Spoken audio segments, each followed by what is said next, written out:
We are inside of here. Waiting for my viewers to get here. This should be exciting. Hold on, I'm on the wrong YouTube channel. I just posted a video on the second channel, so let me head back over here to the main channel. Yeah. Let's see here. All right, now we're in the right place. Go live. Let's see. Okay. There we go. Oh, we got some folks up in here already. Welcome. We in here, baby. We are inside of here.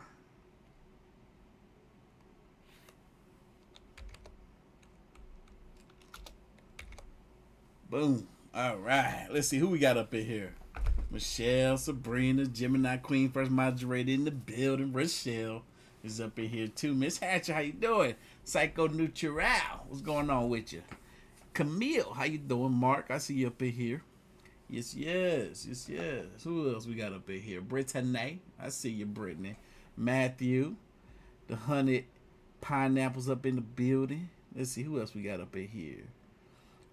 Emily, I think I said it right. Already gifted 5 channel memberships. Make sure y'all thank her. Monica was popping. Amanda, I'm doing great. Thanks for asking. But we is here. How many folks we got up in here right now? I can't even see it. What's that? 171? I believe that number is. Let me see. 170. No, 174. 178. My bad. It's climbing. We wait for that magical number to hit. Because Mr. Baller got a fascinating looking story here. I'm super excited to hear about this one. Speaking of Mr. Ballin, I was on his website yesterday. I saw that he released Mr. Ballin, or should it, what he call it? Valentine's Day special merch. I was like, you know what? I gotta support my boy. So I went over there and I caught me a t-shirt. I can't wait for it to get here. It looked nice too. The Valentine's Day t-shirt. I was like, oh crap. I ain't even do no Valentine's specific merch. I ain't even think about that. My bad, y'all. Look. I had to think months in advance for some mess like that. We in here though. We is in here. Told y'all I was gonna give y'all another live stream. We ain't had no Mr. Ballin this week, so I figured, why not?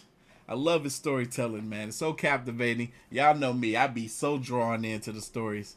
So drawn in. And my favorite part is I can see every word that's coming out of his mouth.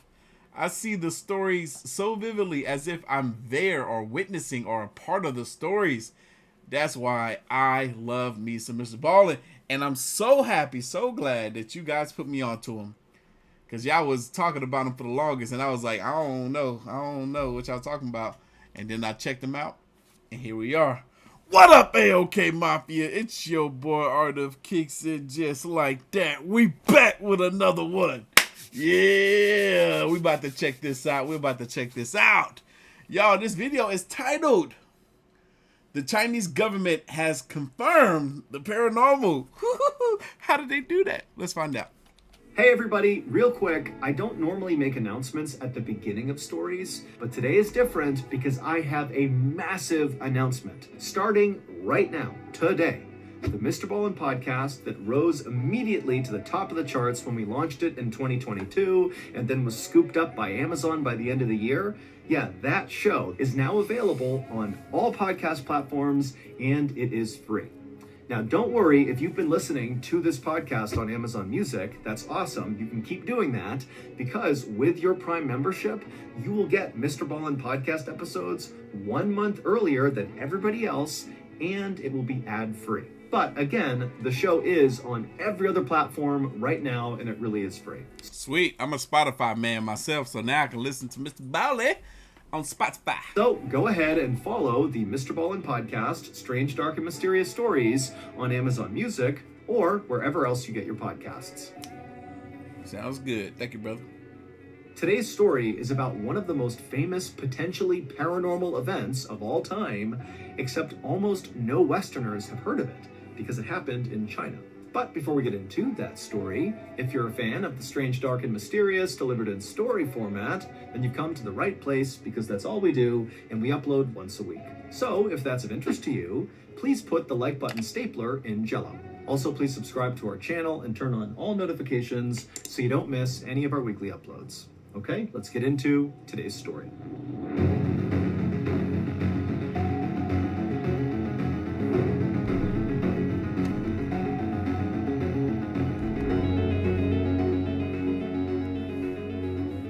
Late on the evening of July 27th, 1977, a 21-year-old farmer named Huang Yanqiu walked down a wide, dusty road in the little farming village of Beigao, located in northern China.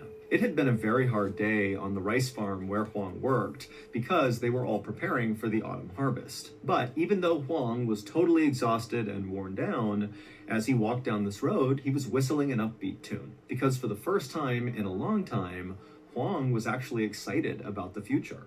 Huang had grown up in a poor family, and he hadn't even finished elementary school. He still lived with his parents in a tiny house, and basically every day of his life was the same. He got up at sunrise, he walked to work, he worked all day until he barely could even stand, and then he would walk home and he would go to bed. But the reason Huang was now feeling kind of excited about his future was because he had just gotten engaged to a beautiful girl in a neighboring village, and their plan was to get married after the autumn harvest. Huang was already hard at work, literally building them a house that they could move into after they got married. And in fact, on this particular night, that was where Huang was going. He was going to the property where he was in the middle of building this house, and he was going there not to work on the house anymore, but really just to admire his property, because again, he was just so excited about the future.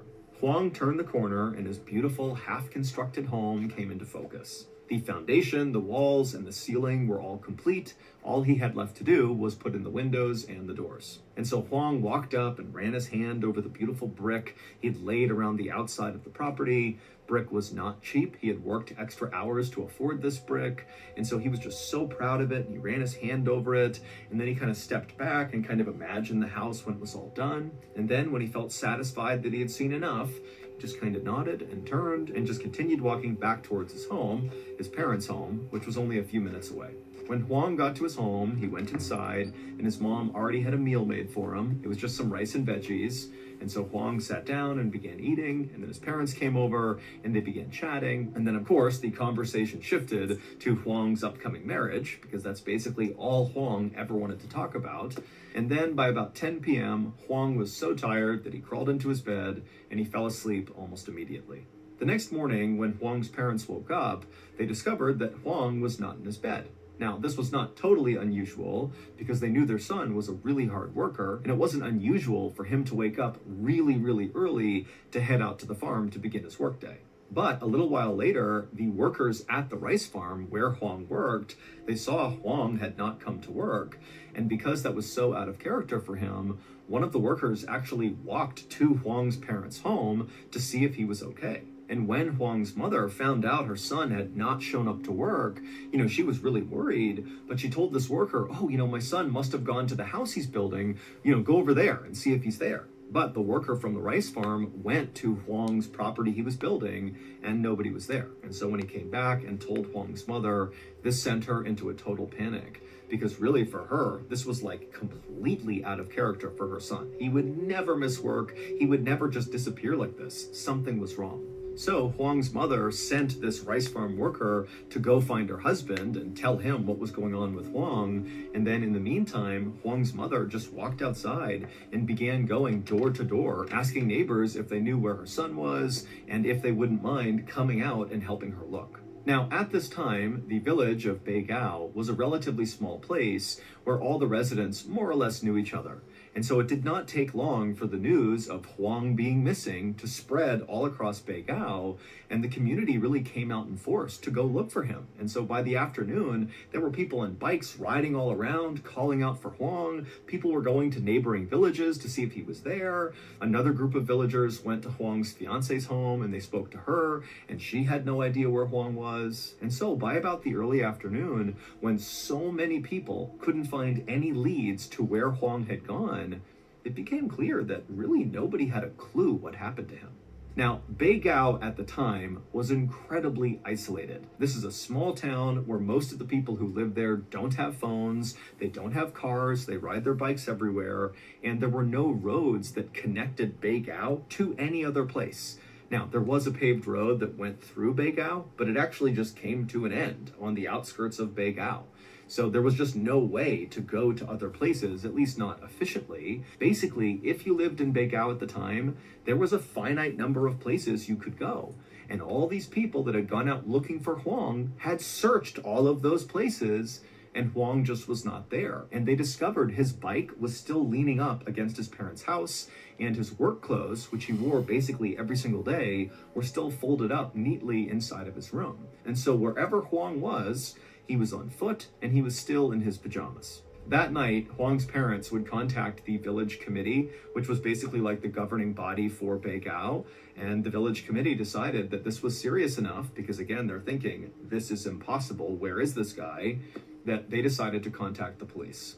But when the police got this call, they did not launch an investigation right away because they had limited resources and there was no sign of foul play here. It was very weird that Huang was missing, but he was an adult, and if he wanted to go vanish somewhere, it was kind of like, okay, you're an adult, you can do that. And so Huang's family and the rest of the Beigao villagers were forced to just kind of wait and see if Huang came back. But over the next few days, Huang did not come back, and there was still no new information about what might have happened to him. Early on the morning of August 5th, so 8 days after Huang went missing, and still by this point, there's no sign of him, the deputy director of the Beigao Village Committee came running up the road to Huang's parents' house and knocked on the door. When the door opened up, it was Huang's father, and the deputy director handed him a telegram he had just gotten and said, "Read it." And so Huang's father took the telegram and began reading it, and as he did, his eyes went wide, and then when he was done, he looked up and he was just so confused. What? Last weekend, I asked old Sego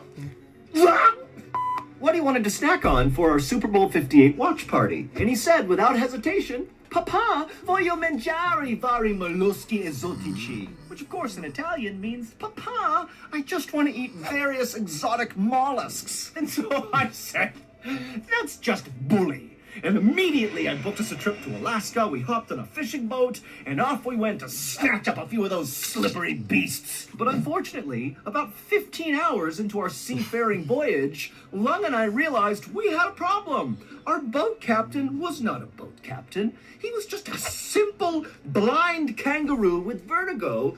Y'all killing me. Now y'all want me to make onesies? Look, man, I'm trying to get y'all some blankets, man. I don't know about some onesies now. I ain't had a onesies in years. Oh, man, they're so comfortable. And capsized the vessel, but luckily me and old Sink Lung, we lived. And we swam to a nearby island. And when we stepped foot on land, immediately a horde of angry coconut crabs came out of the brush, skittering around, wielding their machetes. Me and old Lung turned to run. But there was nowhere to go. It was just the ocean. Yo. Mr. Baller had hella energy this day. We signed up for DraftKicks. Now, did that save us from the machete-wielding coconut crabs? No! But did it get us jacked up about Super Bowl 58? Yes, it did. And so once again, this year, we are partnering up with DraftKings to make sure all you fans of the strange, dark, and mysterious out there get access to the very best deals on their platform. And for Super Bowl 58, they got a really good deal. For all customers, there is a bet one, get one, which means you get a bonus bet back to you in the amount of your original wager just for placing a bet. Pretty good. And there are loads of other amazing opportunities for Super Bowl 58 on DraftKings, so go check it out now. Download the DraftKings Sportsbook app right now. New customers use promo code Mr. Ballin. Bet $5 on any wager, and you'll receive $200 in bonus. Somebody asked, how do they get signed merchandise? Literally just purchase anything on my website with the exceptions of beanies, and I will sign it for you. There's no way for me to really sign the beanies, but everything else gets autographed. I don't do that drop shipping mess. All of my merchandise is right here in this office. The Telegram. Oh, Douglas, shout out to you for the $20 dono, man. Mr. Baller had too much energy that day. He had a lot of coffee in his system. Had been sent 8 days earlier at around 9 a.m. on July 28th. So he said this telegram had been sent 8 days earlier. Wow. So basically, right around the time that Huang's family discovered Huang was missing was when this telegram was sent. Okay. For whatever reason, the telegram had been very delayed, and so they were just receiving this telegram now, 8 days later. And the contents of this telegram made no sense. It said that just 9 hours after Huang had fallen asleep in his parents' home, he was discovered lying on the sidewalk in the middle of this bustling city called Nanjing, located 600 miles to the south of Beigao. Now, the reason Huan's father and the deputy director were so confused by this telegram was this was impossible. Literally, how do you go to sleep in your parents' house and wake up 600 miles in a whole other town, 600 miles away? What? That don't even sound paranormal. That sounds teleportational. Remember, Huan does not have a car, so the only way he could get around was on foot or on his bike, and we know he left his bike by his house, so he's on foot and very likely in his pajamas. And what? He's going to go 600 miles? I mean... You know what, Antonio? An AOK Mafia baseball jersey is a great idea. Even if he walked the 30 miles to the nearest train station, 9 hours... Amanda, are you sure? Look on the... If you haven't watched it already. Oh, look, you got me disrupting the video, the story here. Look on the... Look on the spaceship of the alien shirt. Miles. I mean, even if he walked the 30 miles to the nearest train station, 9 hours, because that's how much time it took from falling asleep to being discovered in the city, is not enough time to go the remaining 570 miles to Nanjing. So Huang's father and the deputy director, they talked about this, and they both decided that, this just can't be true. Clearly, somebody has mistaken some other person for Huang, because he cannot possibly be all the way in Nanjing. No, how could they mistake him for one when that letter was sent almost the same day that the incident occurred when the boy disappeared? That would be way too much of a coincidence. Somebody writes you a letter saying that they discovered your son on the same day that he showed up missing, and y'all think that they could have been talking about somebody else? That doesn't make much sense. And then y'all assume that he walked the distance that he did. What if somebody kidnapped him and drove him all the way over there and maybe drugged him? That's why he woke up in the street not knowing how he got to where he was. I got so many questions. Now, this telegram said that Huang was being held in a deportation center in Shanghai, and so Huang's father and the deputy director decided they would send a telegram back to the sender at this deportation center and tell them, hey, if this really is Huang, he should have a very specific birthmark on his wrist. And so when they sent this telegram off, they fully expected to get one back that said, oh, our mistake, it wasn't him. But they got a reply relatively quickly, and it said, oh yeah, he's got that exact birthmark. It's definitely Huang, but he's very confused. He doesn't really know what's going on. And so somebody from your village has to go get him. Huang arrived back home in the middle of August, so about 2 weeks after he had gone missing. And as soon as he got there, his fiance and his parents were so happy to see him. And pretty soon, a steady stream of friends and neighbors and other family members began coming to Huang's house. I'm confused. 8 days is already over a day over a week. And he shows up back home 2 weeks after he initially went missing. But they first got the letter or the note 8 days after he first went missing, and then they sent them a note back. How quickly did they get that note sent back? And then how quickly did they get another note in response? And then how quickly after that did Juan return home for this to all happen in 2 weeks? I'm confused.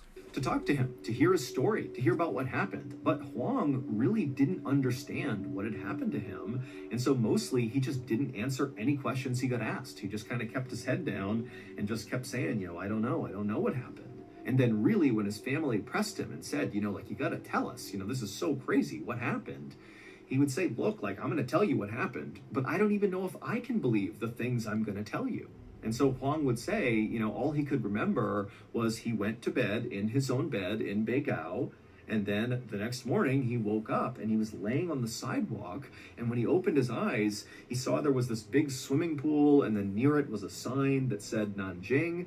And so that was how he put together that he was in Nanjing. And then almost immediately, these two police officers wearing all white just kind of appeared out of nowhere, and they walked up to Huang, they scooped him up, and without really saying anything to him, they brought him to that deportation center in Shanghai, which is a place where people who seem confused or mentally ill would be sent in order to help them get home. And that was it. That was Huang's entire story, that he just basically woke up in Nanjing with no idea how he got there. And so after he told his family, they all just kind of looked at him like, really? Like, that's what happened? That makes no sense. But Huang, he was completely lucid. He was explaining it really specifically and really simply. He looked and sounded exactly like he normally did, and he seemed very honest as he was telling the story. Over the next few weeks, Huang kind of reintegrated back into his life, but things just were not the same. People were now scared of him. Kids literally ran away from him when they saw him because rumors were going around town that he himself, his body, was haunted or something. And so kids were scared of him, and other villagers People are superstitious. Okay, it makes sense. would openly gossip about him right in front of him. Even his beloved fiance admitted to feeling really uncomfortable around him now. And while all of this was obviously very upsetting for Huang, he did also understand why people were acting this way. This is a very anomalous thing that's happened to him, and he did not have a good explanation for this totally insane event that he was a part of. And so he just kind of got it. And in fact, Huang himself was kind of terrified of himself. At night when he would go to bed, he would be terrified that the second he closed his eyes, he was going to be transported hundreds or thousands of miles away to some totally unknown place, and maybe this time he wouldn't even be able to get back again. But as the days wore on, Huang continued to wake up in his own bed in Beigao, which over time kind of made him feel more secure that whatever happened to him was a one-time thing and it's not going to happen again. However, Huang would be wrong. On September 8th, 1977, so 3 weeks after Huang had returned back home, he went to sleep in his bed in the village of Beigao, but when he woke up the next morning, he was not there. Dang, it happened to him again? Look, Mr. Ballin said that Juan goes to sleep every night almost in a panic after the first incident because of the fact that he doesn't know if he gonna wake up in his bed where he went to sleep or somewhere far, far away. Again, makes perfect sense. It would be hard for me to go to sleep at night as well. He said the neighbors are afraid of him, the kids in the neighborhood are afraid, and he's afraid of himself because of that incident. But it looks like it happened again. Let's hear it. The first thing Huang noticed when he woke up that morning were the sounds around him were totally different. They were not right. Normally, when he was asleep in his home, he would hear the sound of his mother and father snoring right by him, and he might hear some insects or birds out his window. And those sounds were gone. Instead, he heard what sounded like footsteps, but not ordinary footsteps. They were footsteps of somebody walking on cement who was wearing high heels, like a clicking sound. And then Huang also became aware of the fact that his face was clearly pressed up against cement. He was laying on the ground.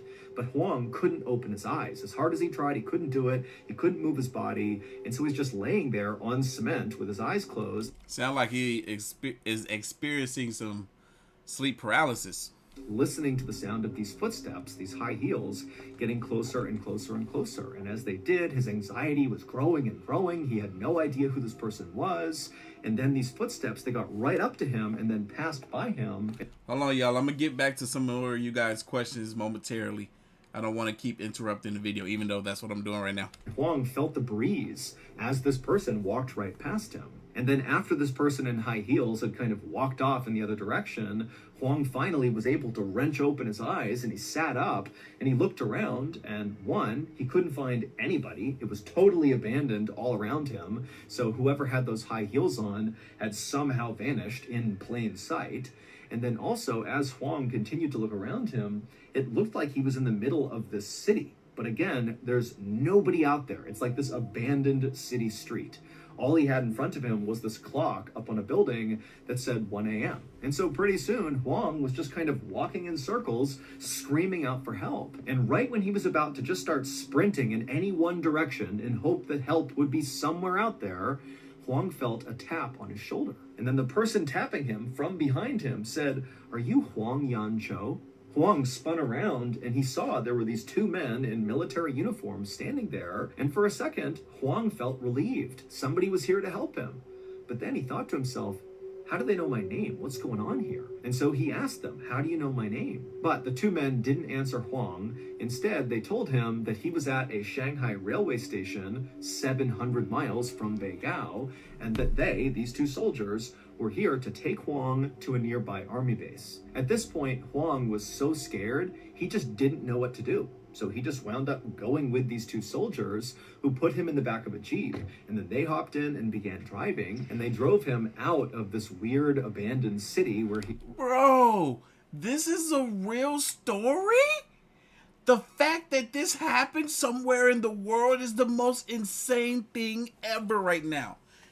What the heck? Is this a real story? I've never known from Mr. Ballin to tell fake stories. Bruh. They'd woken up, and after driving for some time, they arrived at this huge army base that had all these rows of fencing around it with razor wire on top and all these sentries that guarded all the doors. And these two soldiers brought him through several of these checkpoints. And then when they reached the very last one, they stopped the car, they got out, Huang got out too, and the two soldiers that were with him grabbed Huang's shoulders, and they basically led him through the last checkpoint, which was manned by armed guards. And as Huang was led through this gate, the armed guards seemed to not even notice these soldiers or Huang. It was like they were invisible to the armed guards. But either way, they got through the final checkpoint, and then the two soldiers that were carrying Huang led him to this kind of nondescript big building, and they opened up a door, and they began walking down this long hallway that kind of zigged and zagged. It was like a maze of different directions you could go. And then finally, they brought Huang right to this big door that said Division Headquarters over it. And then before Huang could say anything, one of the two soldiers that was with him knocked on the door. And then before anybody could respond, that same soldier reached down, opened it up, swung the door in, and then they pushed Huang inside, and they stepped in after him and shut the door behind them. In front of Huang was this big desk, and sitting behind this desk was a very senior-looking military official wearing a uniform. And this official, when they looked up and saw Huang standing there, they got up to their feet and put their hands on their gun and said, "What are you doing here? How'd you get in here?" What the freak of Nick? Bruh. This sounds like some paranormal stuff for real. I don't know if one is a ghost or if those guards were ghosts and them guards are helping him. Something going on. And Huang, sensing there was something wrong, threw his hands up to show he was not a threat and pointed behind him and said, "They brought me here." And the military official, who still had his hand on his gun, looked behind Huang and said, "Who brought you here?" And Huang, he turned around and he saw the two soldiers who had picked him up and driven him here and led him to this room. They were gone, which was impossible because Huang would have heard them leave. He didn't hear anything. The door never opened. They just somehow were gone. A second later, the senior military official had pulled out his radio and he was screaming commands. And then another second later, armed soldiers came running into the room. They grabbed Huang, who still had his hands up. They came in, they arrested Huang, and they began asking him all these questions about how he got in here. How did you get through the guards? Did you climb the fence? Did you cut the fence? How did you get in here? It's not possible that you are here right now. But Huang did not have any answers. All he could say was, "The two soldiers, they brought me here." A couple of days later, Huang would be bussed back to Beigao, and again, his friends and family and everybody in town had all these questions about what happened, but again, Huang just had no answers. And That's then just crazy. 11 days after coming back home the second time, 11 days. Huang would disappear again. And this time he would tell people he encountered two men who told him they were the same two men from the other two times he had gone missing. Wow. You had the first instance where he woke up and two police officers in white picked him up off the ground and brought him to the deportation center. And then the second time was the military base where you had those two soldiers who brought him through the gates and brought him to division headquarters. Basically, these two men he encountered on the third trip were saying they were the same men across all three instances. What? And on this third instance that he went missing, Huang said these two men put him on their backs and they flew him to 9 different cities around China for reasons unknown. And then they flew him back to Beigao and just dropped him off right outside his house near a tree. And Bruh, it sounds like this man dealing with aliens too. that was it. Now, of course, this final disappearance sounds the most absurd because what? He was flying on the backs of people to all these different cities? That doesn't make any sense. But when Huang was kind of aggressively questioned about this third story, because it sounded the most made up as compared to the other two, it would turn out Huang had all this kind of insider information about each of the 9 cities that he supposedly was flown to by these two men. He knew the weather in each of those cities on the night that he was gone. He knew what shows were playing on the night he was gone. And he also just had really specific descriptions of where he was in each of these cities when they got there that all checked out. Now, you got to remember that getting that information correct would have been really hard for Huang at the time. He did not have internet access. He didn't have a phone. He didn't have a car. I mean, he lives in an isolated small village in rural China. So the idea that literally the morning after all this happens, he's flown to these different cities, that he would have all this information perfectly correct, that's hard to do. That would be hard to lie about. Right. As of today, no one has ever been able to debunk Huang's stories. It's crazy. Basically, there's enough legitimacy and verifiable information in his stories that you really can't discount them. They really could have happened. Bruh, aliens. Add in the fact that Huang actually took a lie detector test and passed it, and suddenly you're looking at a story that, as crazy as it sounds, really could have happened. And so Huang's story today is considered far and away the most famous UFO story in China's history, because the leading theory here is that Huang must have been abducted by aliens, and that's how he was being moved around to all these places, and maybe those two men that kept showing up in each of these events were the extraterrestrials that had scooped him up. Aliens! Aliens are real! Grab your shirt now!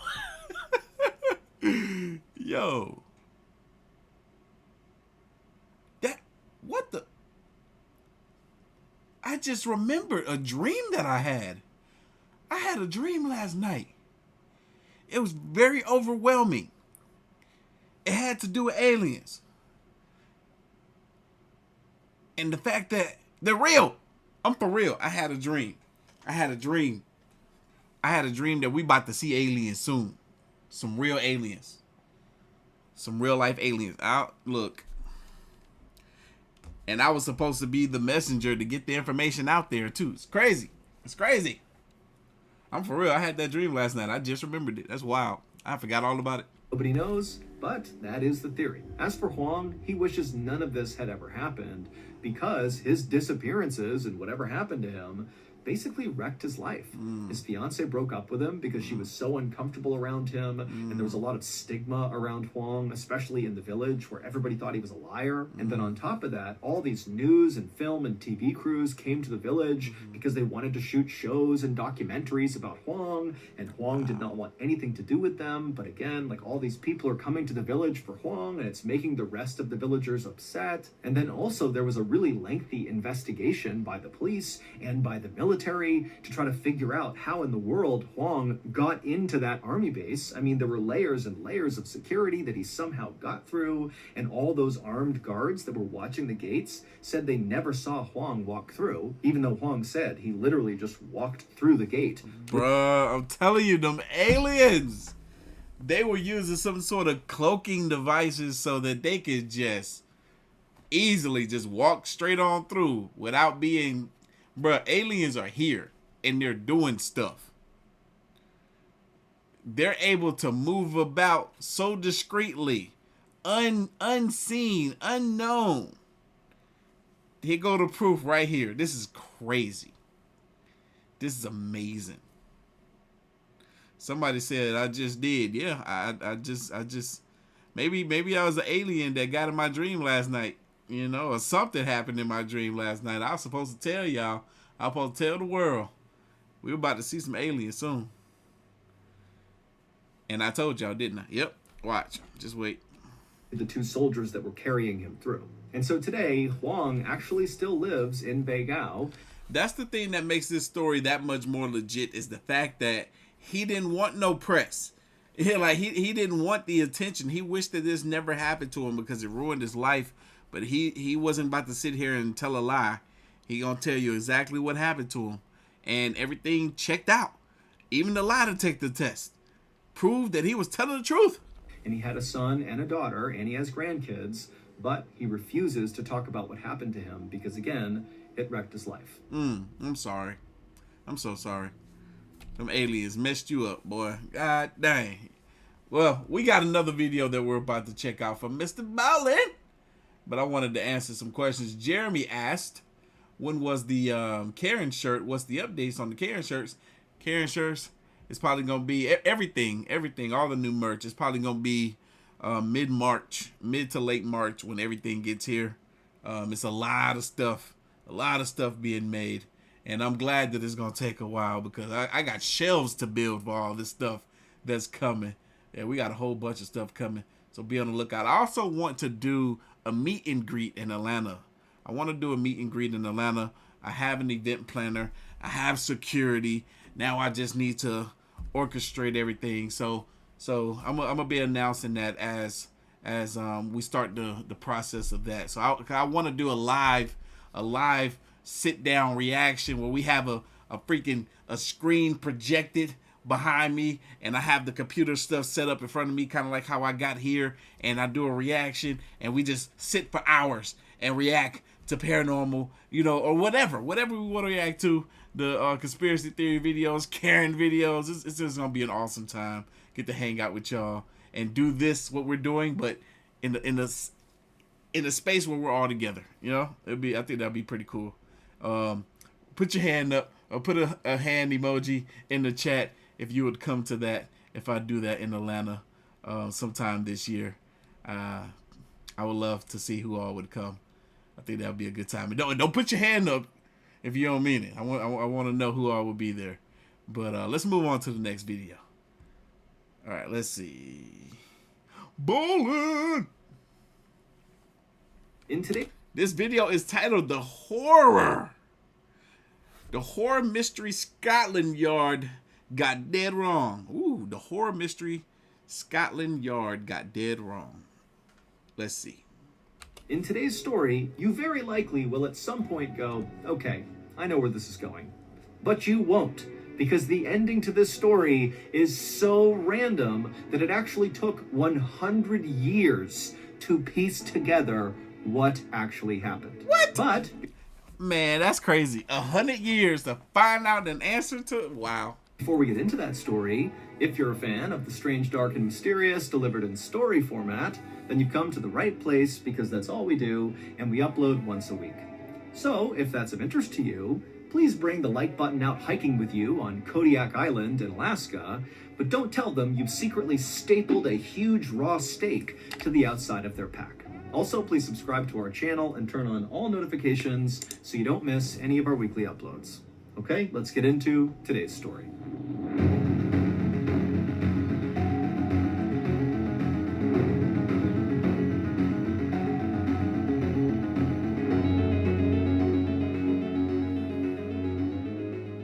On the night of January 31st, 1910, an American couple living in London, named Belle and Dr. Harvey Crippen, were hosting a small dinner party for two of their friends. The group had just finished their food, and they were now in the middle of a game called Whist, which is a card game, when suddenly Belle put her cards down, and she stood up to tell a story. And Dr. Crippen saw his wife doing this and kind of knew what was going to happen, and he kind of gestured for her to not tell the story and please sit down and play this game, but she just kind of waved at him dismissively, like, please, leave me alone, I'm going to do what I want to do.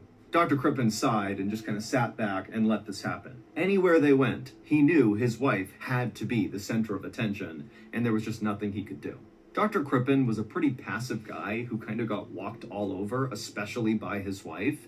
He was kind of little, he had big bulging eyes and huge glasses he wore, and his job was he basically sat inside of a dentist's office and mixed medicines for the dentist. And so he was just kind of like this anonymous, forgotten about guy that worked in a back office hidden from the world. Meanwhile, his wife, Belle, is like this beautiful woman, huge personality. She's an aspiring actress and singer, and everywhere they went, everybody loved her and basically didn't notice Dr. Crippen. Also, Belle would basically spend all of Dr. Crippen's money on her very expensive wardrobe. And so Dr. Crippen is just so annoyed. He's sitting on the couch and he's watching as Belle has now stood up in her big flowing pink evening dress, and she's regaling the guests with this big story of hers. And at some point, she just kind of transitions from telling the story to performing this bizarre song and dance routine that was this story. It's like she came up with a play in real time and performed it for the guests. And the dinner guests who were watching this performance, their names were Paul and Clara, they were totally entranced by what Belle was doing. They thought it was incredible. Paul and Clara were both theater people like Belle was. Paul was a former comedian, and Clara worked with Belle at their charity, which was called the Music Hall Ladies Guild.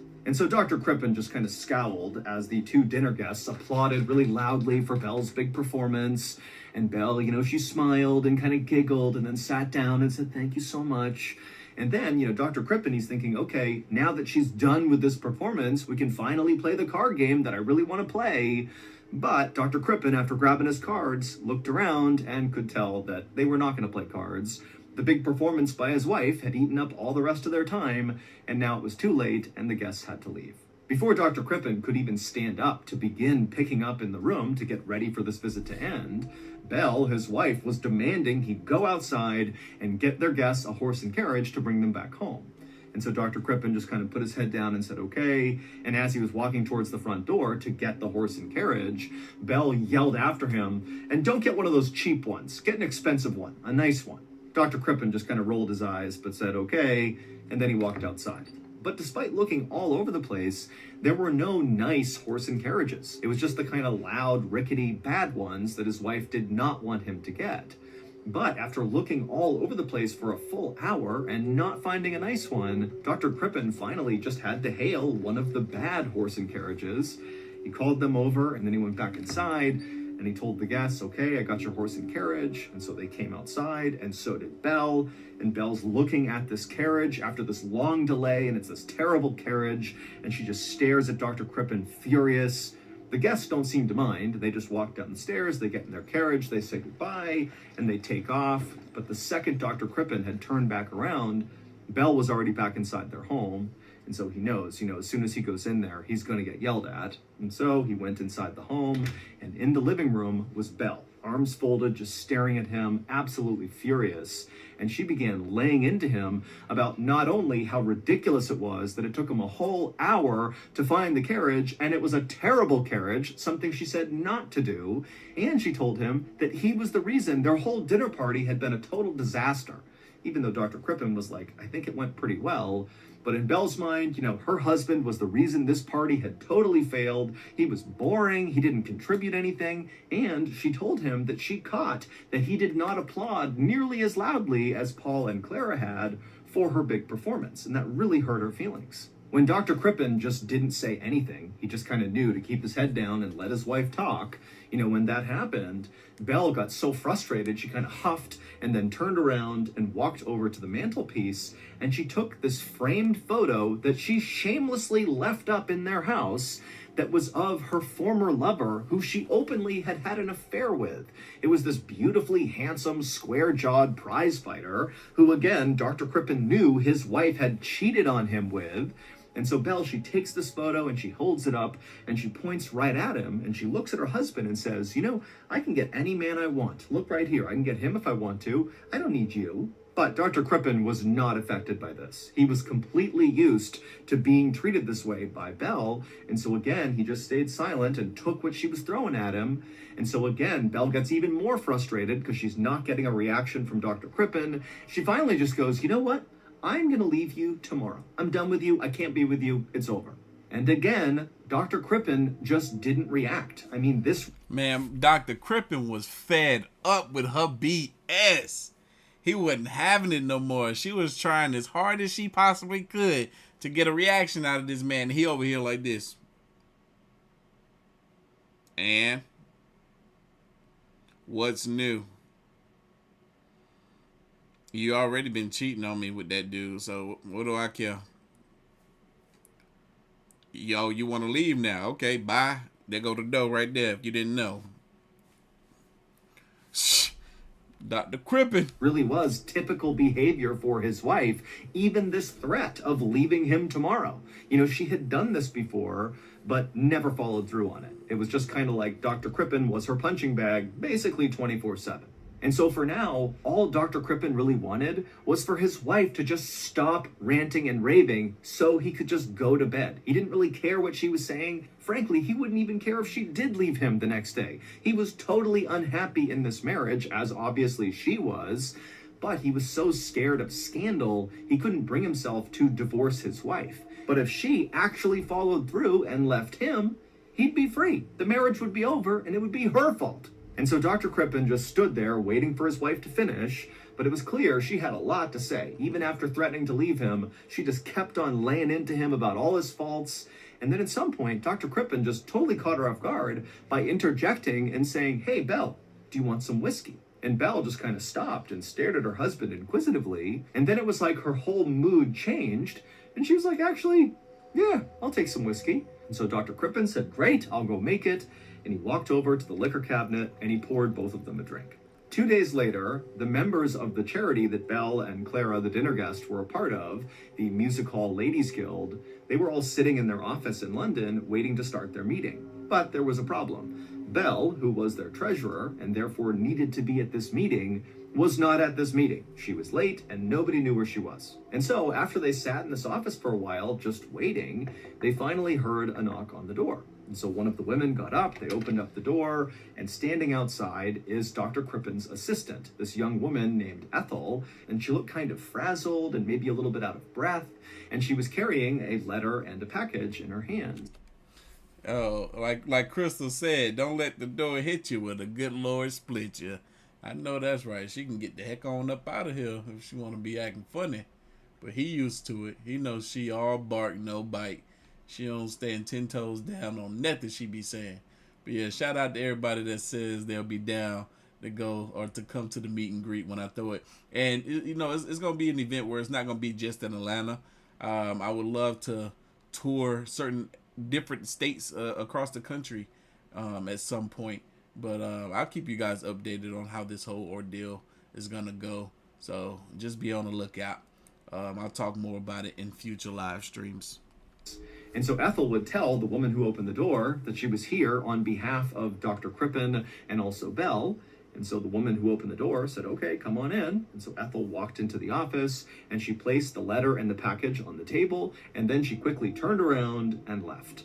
After she was gone, the guild members kind of looked at each other confused and then just reached out and they grabbed the letter. They opened it up and they read it.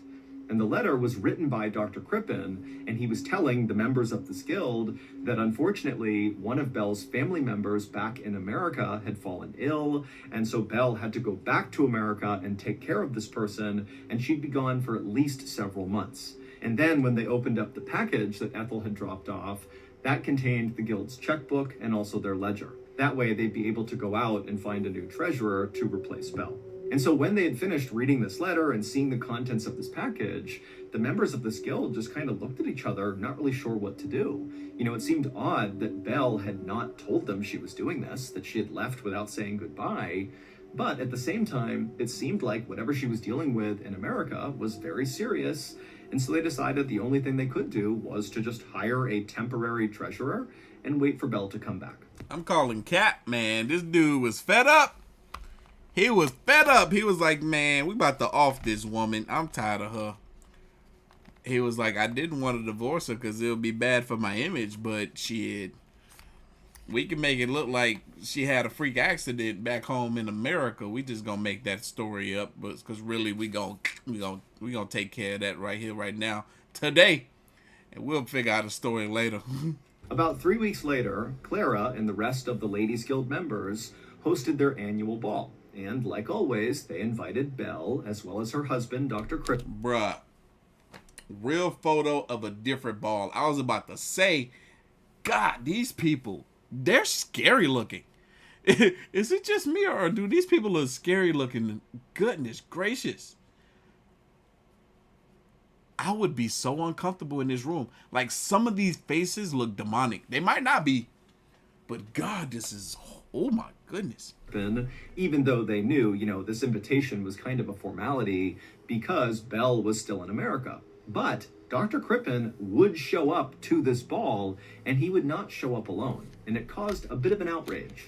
On Dr. Crippen's arm was very obviously his assistant, wasn't it? His date. Ethel, his assistant, the young woman. I knew. The moment I saw Ethel, I was like, hey, that's going to be his mistress with her cute self. Hey. Who had dropped off that letter and the package to the members of the guild about Belle's sudden departure. Clara stared incredulously at Dr. Crippen and Ethel as they kind of swayed around the room dancing. Dr. Crippen wrong for that, man. He should have played it low key. Your wife is gone, bruh. Like, everybody gonna be talking about this. I know what you did is different than the story that, everybody believing in regards to where your wife really at. I know you feel like, oh, I got rid of her, so it's all good. I can do what I want now. But no, bro, remember the story. You gotta play it cool, dog. I mean, Clara just could not understand what was going through Dr. Crippen's head. How could he possibly think it was appropriate to so openly cheat on his wife around all of his wife's friends and in such a public place? It just seemed unfathomable that anybody would do what Dr. Crippen was doing. Well, you must not know what his wife was doing. Shit, she was doing way more than just dancing with somebody. She had her legs in the air. And so that night, Clara and the other members of the Ladies Guild, they got together and they decided that, because of Dr. Crippen's obvious infidelity, they could not invite him to be a part of anything to do with the Ladies Guild, at least not until they talked to Belle again when she got back. Well, I don't know what to tell y'all, because I don't think y'all going to be talking to her again. But like I said, Mr. Crippen, he messed up. But Belle didn't come back, and she never wrote to any of the members of the guild or any of her friends. She just disappeared. On March 20th, 1910, so roughly 2 months after Belle supposedly fled to America, Dr. Crippen came out and said he had just gotten some terrible news. It would turn out his wife, Belle, had fallen ill while in America, and she had died. When Clara and the rest of the Ladies Guild members heard about this, their disgust at Dr. Crippen's cheating quickly turned into suspicion that maybe he had something to do with Belle's early demise. And that's why your dumb butt should have played it cool, fool. You should have played it cool. Because look, now everybody's suspicious of you now. Look what you done did. If you would have let your wife die before you start getting frisky with your assistant, maybe people would have believed you, but you needed some time, though. I mean, you had to wait months before you went public with your assistant. Heck, I would have even said waited a year. Stupid. That's why you got caught. You deserve it. Look, I'm assuming. Look, Mr. Ballin said at the beginning of this daggone video that you think you know where this story went, but you're gonna be completely wrong. All right, I'm wrong. I'm gonna accept that I'm wrong. I'm wrong in more than one way too, because look. As many of you may already know, 2 years ago we launched the Mr. Ballin podcast, and we actually launched it on Valentine's Day 2022. I didn't even realize he launched that on Valentine's Day. What was I at? Shout out to Antonio. My boy said that he be rocking the Ghost of Real shirt all the time. That's a comfortable shirt, man. Look, I be sleeping in my shirt most of the day all the time. because it's all nice and comfy and soft. But I love that shirt. I love that shirt. One of my best. We decided we would just do that again. We would hope. You know, I was thinking about Boston. I was thinking about putting Boston on the list of places that I would go to. I need y'all to put in the chat where y'all live at. I might not be able to come to your city, but if I see that I have enough people in a neighboring state or a nearby state or in the same city, then that's obviously somewhere I gotta go. So I'm gonna ask y'all a few times in this live stream and in others where we have more viewers. But where y'all at? Where y'all located right now? Let me know. We're gonna do our Atlanta show first, and if you can make it to the Atlanta show, I would really appreciate it. But where are y'all located? I ordered one of these shirts yesterday, y'all. I can't wait for it to get here. The Ballin'. The Ballantine. It's the Ballantine. That I'm pretty sure you're all going to be very happy to hear about.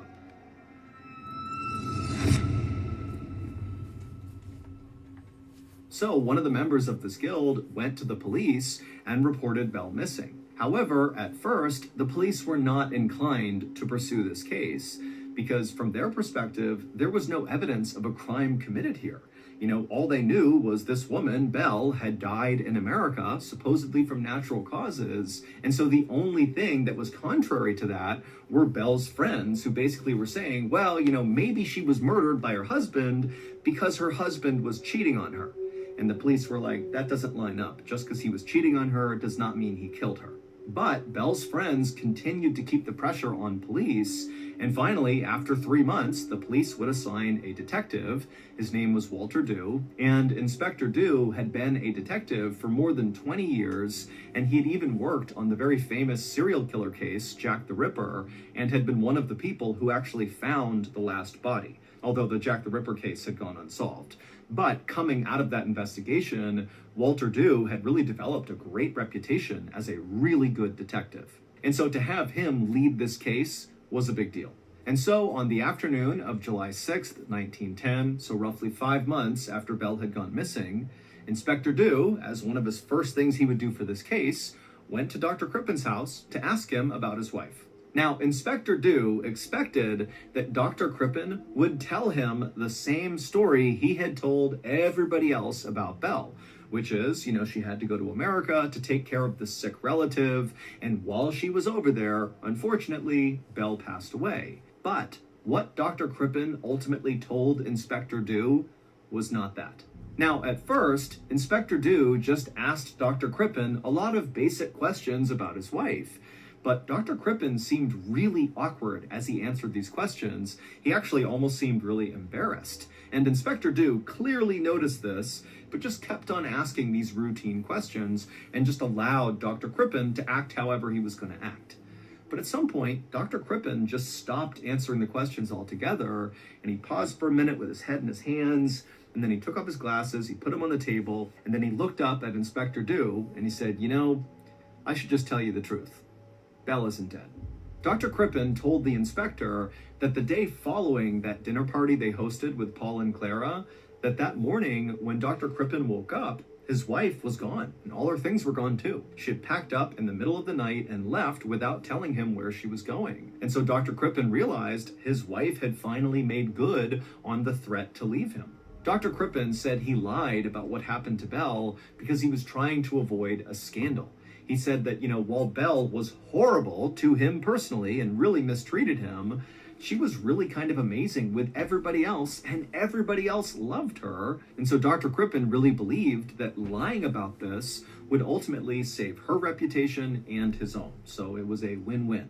And once Dr. Crippen was relatively sure Belle was not going to be coming back, that she really had left him for good, that was when he began openly dating Ethel, because he had actually been in love with his assistant Ethel for a long time, and he felt like now, with his wife out of the picture, he could finally love her out in the open, even though he admitted, you know, nobody would actually understand the dynamic here, because everybody else thinks Belle is over in America, and here I am cheating on her. But, you know, Dr. Crippen insisted to the inspector that this was the truth. He was not cheating on Belle. He didn't have anything to do with her disappearance. She left of her own accord, and here he was. And this is why I say, what? Speak your truth. What is his truth? His truth is that his wife was abusive to him. She left on her own accord. He had a crush on his assistant. He started dating his assistant because look how this panned out. Now he has an investigation on him. He should have just told the truth from the beginning. That would have been way worse than the lie that you're telling. You thought you had a good lie on your hands. No. Look what it did to your reputation. You should have told the truth. Then you would have been all right. Shout out to Ryan, new channel member in the building. Y'all, I might have to go up to New York, y'all. It seems like we got a few of y'all New Yorkers up in here. Boston, too. Might have to get a visit from your boy. I haven't been to Boston yet. I've always wanted to go. But if you in Alabama and Florida, see if y'all can make y'all way to Atlanta. You know what I'm saying? Take a little trip to the A. After Dr. Crippen explained all this to the inspector, Dr. Crippen just put his face in his hands and just looked so ashamed and embarrassed, to the point where Inspector Dew really believed Dr. Crippen. I mean, this is a guy who has just poured his soul out about some of the most embarrassing things of his entire life, so he's got to be telling the truth. Also, Inspector Dew couldn't help but think to himself that Dr. Crippen was this little kind of passive-seeming guy who did not really seem capable of killing some... Bruh, this can't be no real photo of Dr. Crippen. It look like a photo of a daggone mannequin version of him, because this dude looked weird. He looked creepy. Else. But at the same time, Inspector Dew could definitely see a woman like Belle leaving Dr. Crippen the way that she did. Still, just to be thorough, Inspector Dew asked Dr. Crippen if he wouldn't mind allowing the inspector to search the property, because after all, this is a missing person case, and so we gotta check everything. Dr. Crippen said, absolutely, search my house, do whatever you gotta do, and Inspector Dew would do just that. He went all over the house, looked everywhere, and he would find nothing. So the inspector told Dr. Crippen that as of now, he believed his story and that basically the case was closed. But Inspector Dew... 1910 was a different time, boy, because today, shit, they ain't gonna do that. They ain't gonna just be like, oh, I believe your story. Yep, case closed. No. Really needed to talk to Belle in order to officially close the case, because right now, everybody thought she was dead, no one had heard from her, and so that was the one missing piece. And so Dr. Crippen said that was totally fine, and he and the inspector actually worked together to draft up this little advertisement that would go in newspapers in America that basically would say, hey, Belle, if you see this, you need to contact police in London because we're looking for you. And so after the two men had come up with the language they wanted for this advertisement, Inspector Dew thanked Dr. Crippen, said he'd be in touch, and then he left. Now, that doesn't make a whole lot of sense. That didn't make a whole lot of sense at all, because y'all wrote up a little thing to get her attention. You made up the fact that she went to America. Maybe she actually does have family in America, but because she up and left, you don't know that she went to America. So why would y'all make something specifically to get her attention in America? Why not start with the hometown first or surrounding cities? That don't make sense. But 5 days later, when Inspector Dew went to follow up with Dr. Crippen, he discovered that Dr. Crippen and his new lover, Ethel, his assistant, were both gone, and nobody knew where they were.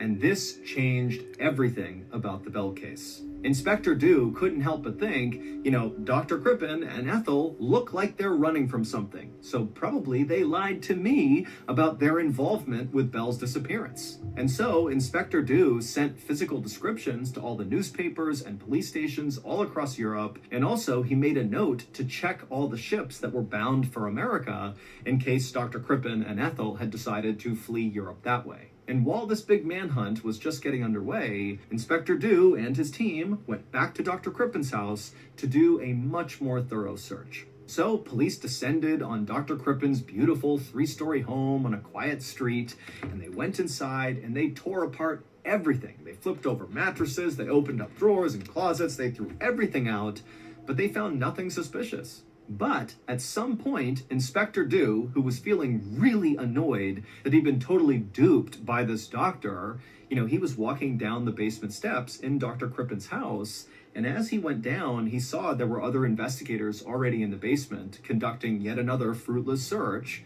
But As Inspector Dew kind of turned the corner at the base of the basement stairs, he noticed the bricks that were laying in front of the fireplace that was in the basement just looked a little bit off, like they were maybe too new or something.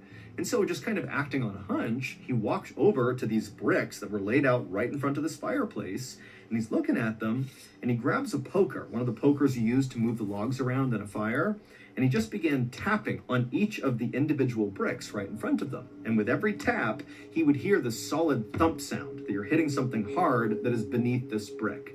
But as he went along hitting each of these bricks, he eventually reached the kind of center of these bricks, and when he brought that poker down on one of those bricks, it made a hollow sound. Clearly, there was something underneath these bricks. And so Inspector Dew is super excited. He calls for his team to come over, and one by one, they begin pulling up all these bricks. And after they're all gone, they see there's this perfectly smooth layer of clay that these bricks were sitting on top of. And so Inspector Dew called for a shovel. A guy brought one over, and Dew, he took one scoop with the shovel, and immediately this horrible smell began coming out of the ground that was so gross that the guys around Inspector Dew began retching and vomiting, and before long, the entire group of investigators had basically fled the basement to get away from this horrible smell. But after composing themselves, Inspector Dew and the rest of his team put handkerchiefs over their nose and their mouths, and they went back into the house, down into the basement. They grabbed that shovel, and they continued to dig, and after just a couple of scoops, they saw what was causing this terrible smell. In this clay pit, this hole in the basement underneath the bricks, were all these human body parts in the ground. But there were no arms, there were no legs, there was no head. All you had were just the internal organs of somebody, and then also there was like a blanket of skin that looked like it had been extracted from somebody's body with near surgical precision. Now, the police could not, based on these limited remains, make an actual positive identification of who exactly this was, but they did find in this pit, along with the organs and the skin, were several strands of hair that matched Belle's. There were several pieces of pajamas that belonged to Dr. Crippen, and then also on that skin fillet they found, there was a distinctive birthmark on it that matched the one that Belle had. Also, investigators were able to determine that inside of the intestines that were found in this hole were traces of a particular kind of tranquilizer that in the weeks leading up to Belle's disappearance, Dr. Crippen was making that particular tranquilizer at his work. He mixed medicines for dentist offices. That was the tranquilizer he was working with right before Belle disappeared. Shortly after these shocking discoveries were made, Dr. Crippen and Ethel were found on a boat trying to flee the country that way, and so they would be arrested, and so ultimately Dr. Crippen would be found guilty of murdering his wife, and he would be sentenced to death. As for Ethel, she would be acquitted of any participation in the crime. However, Dang, he was sentenced to death. Stupid. this was not the end of the story. Hey, look, I told y'all. I knew he did it. He was probably dang on putting that tranquilizer in her dang on drink when he said, hey, so nonchalant to his wife, you want some whiskey? I was like, yeah, he about to poison her. Far from it. 100 years later, in 2010, a forensic scientist from Michigan State University fished out a piece of tissue from the remains found in Dr. Crippen's basement that had been preserved inside of a London museum. Now, this murder case had been officially closed since 1910, but the bizarre details of this case had never really fully made sense to a lot of people. Like, they didn't understand how or why Dr. Crippen had successfully disposed of his wife's head, her arms, her legs, all her bones. Those are all gone. Nobody ever found those. But he decided to keep her organs and her skin buried in his basement under loose bricks. That doesn't make any sense. Right. Also, if Dr. Crippen killed his wife by poisoning her, which is what is suggested from all that tranquilizer that was found in her intestines, that basically he overdosed her, then why did he dismember her afterwards? The reason killers often kill with poison is because it makes the victim's death look a bit more natural. Whereas if you mutilate someone's body, then obviously someone did it and you're calling suspicion on yourself.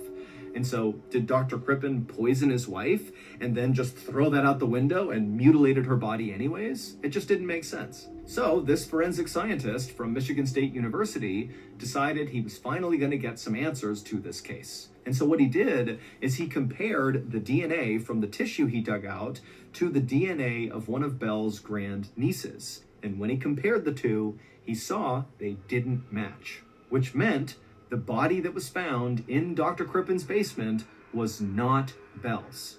But that wasn't even the weirdest part. It was determined. Pause. If it wasn't Belle's, then what did Dr. Crippen do? Did he not say when he was being prosecuted, hey, that's not her. That wasn't her. He must have been like, maybe he buried somebody else and he was like, dang, technology ain't where it need to be for me to prove my innocence, so I just gotta take this L.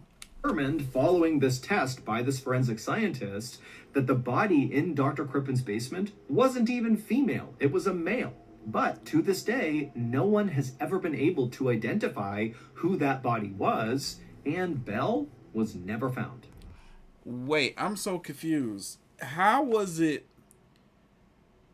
Wait, I gotta go back. Because didn't they say that the DNA was matched against one of her relatives? Her body anyways? It just didn't make sense. So this forensic scientist from Michigan State University decided he was finally going to get some answers to this case. And so what he did is he compared the DNA from the tissue he dug out to the DNA of one of Belle's grandnieces.